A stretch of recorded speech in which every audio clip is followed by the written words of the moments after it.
स्वप्नीलला पदक मिळाल्यानंतर लागलीच काही तासामध्ये माननीय मुख्यमंत्री साहेबांनी 1 कोटी रुपयाची मदत जाहीर केली होती. पण ते तोकडे आहे म्हणून आमचा सतत त्यांना पाठपुरावा होता. अगदी 2 दिवसापूर्वी मंत्रिमंडळानं 5 कोटी सुवर्ण पदकाला, 3 कोटी रौप्य पदकाला आणि 2 कोटी कांस्य पदकाला जाहीर केलं. पण हे शासनानं ऑलिम्पिक सामने चालू होण्यापूर्वीच त्यांनी हे जाहीर करायला पाहिजे होतं. आता मला असं वाटायला लागलेलं आहे की एक सामान्य कुटुंबातला मुलगा, खेड्यातला मुलगा, ज्याला राजकीय काही सपोर्ट नाही असा मुलगा इथं स्वप्नील कुसाळे आहे म्हणून तुम्ही त्याला एवढ्या तोकड्या बक्षावरती ठेवलंत का? आणि हे 72 वर्षांचं पदक आहे. जर समजा हाच मुलगा एखाद्या मंत्र्याचा असता, जर हाच मुलगा एखाद्या आमदाराचा असता तर तुम्ही काय केलं असतो असा माझ्या मनामध्ये कायम प्रश्न येतो. माझी मागणी अशी आहे की किमान महाराष्ट्र शासनानं 5 कोटी रुपये त्याला बक्षीस द्यावं. त्याचा जो काही फ्लॅटचा विषय आहे त्याला बालेवाडीपासून जवळ त्याला फ्लॅट मिळावा. तिथं जी रेंज आहे त्या रेंजला स्वप्नीलचं नाव द्यावं. अशा अनेक मागण्या आहेत. तर कारण आगामी काळात त्याला सुवर्णपदक जिंकायचं आहे आणि ते पदक देशाचाच फार मोठा बहुमान करून देईल. कारण त्याचं स्वप्न तो 100% पुरा करतो याची मला खात्री आहे. क्रिकेटरना विधिमंडळामध्ये बोलवून सत्कार केला पण साधं फूल देखील स्वप्नीलला दिलं नाही. वर्ल्ड कपची क्रिकेटची मॅच झाली आणि अगदी अवघ्या 5व्या दिवशीच विधानभवनामध्ये आमच्या सरकारनं त्या टीममध्ये असणाऱ्या महाराष्ट्राच्या 3 खेळाडूंना 5व्या दिवशी बोलवलं आणि जे त्यांनी बक्षीस जाहीर केलं होतं 11 कोटी रुपयाचं ते त्यांना त्यावेळी सुपूर्द केलं. अर्थात हे 5व्या दिवशी घडलं. पण आता 2 महिने 6 दिवस झालेत स्वप्नीलचं पदक मिळून. पण अजून शासनानं स्वप्नीलला त्या हातामध्ये एक फूल द्यावं विधानभवनामध्ये बोलवून. ते करायला पाहिजे होतं पण त्यांनी अजून केलेलं नाही. म्हणजे त्यांना हे ऑलिम्पिकच्या पदकाची काही किंमत आहे का नाही असं मला वाटायला लागले. देशामध्ये एकूण ऑलिम्पिक तर इतर राज्यांनी त्यांच्या खेळाडूंना किती मदत दिली याबद्दल काय? माझ्या अभ्यासानं माझ्या माहितीने मी एवढं सांगू शकतो की जी 6 पदकं आहेत त्यामध्ये 1 पदक सांघिक आहे, हॉकीचं पदक आहे.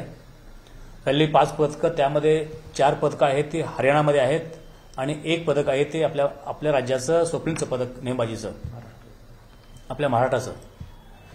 4 पदकामध्ये जे आहेत त्यामध्ये आपण बघतोय की मनू भाकरला नेमबाजीमध्ये आहेत, नीरज चोप्रा आहे, अशा आहेत.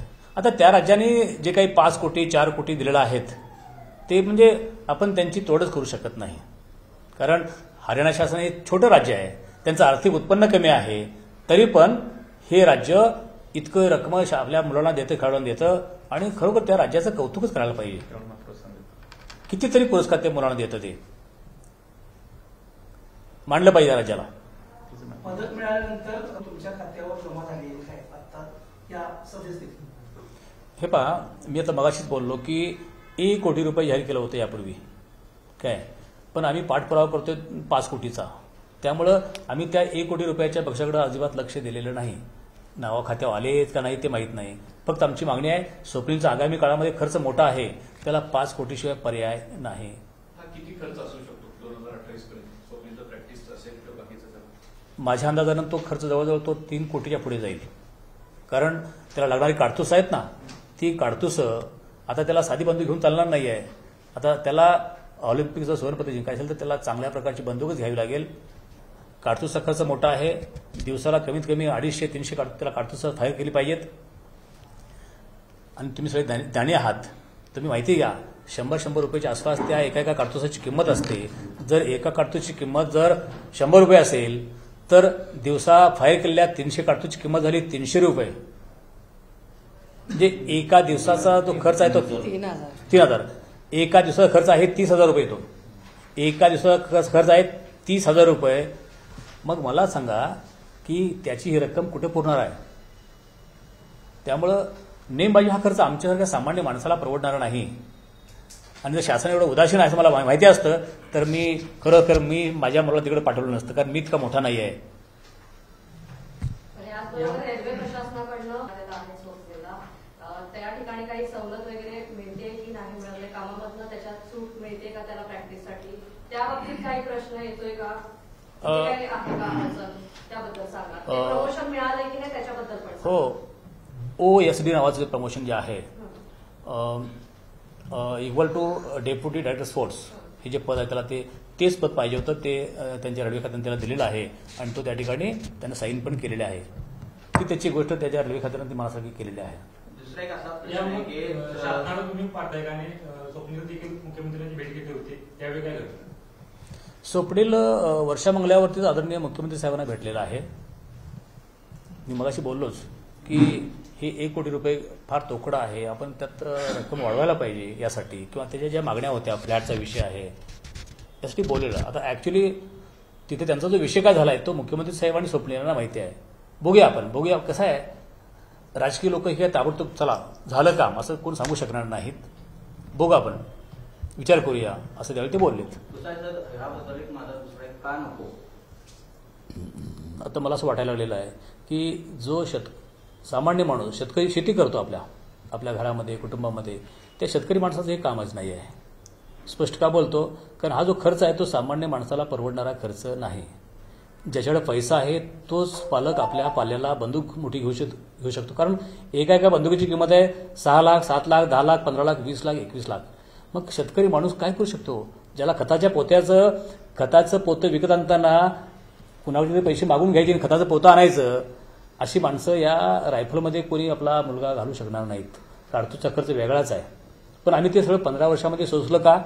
तर आम्ही आमची जमीन विकलेली आहे. तुम्हाला बोललो, जमीन विकलेलं आहे, सोनं विकलं, मी अनेक बँकांचं कर्ज काढलेलं सुद्धा आहे.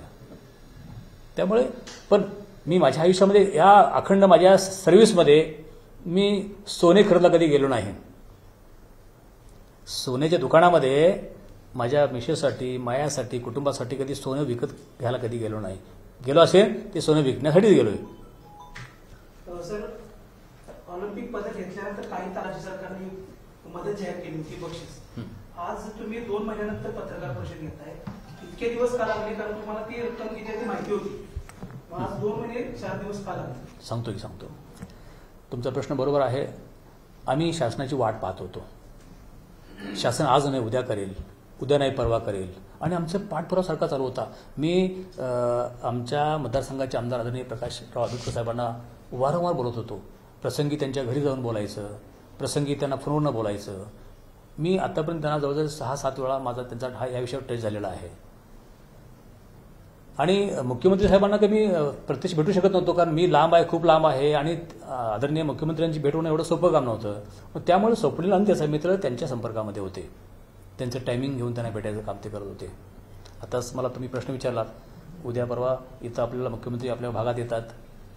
नक्कीच मी त्यांना भेटणार आहे, कारण ही मोठी माणसं त्या गर्दीतून आम्हाला वेळ देतील नाही देतील हाही प्रश्न आहे, पण मी भेटणार आहे. एबीपी माझा, उघडा डोळे बघा नीट.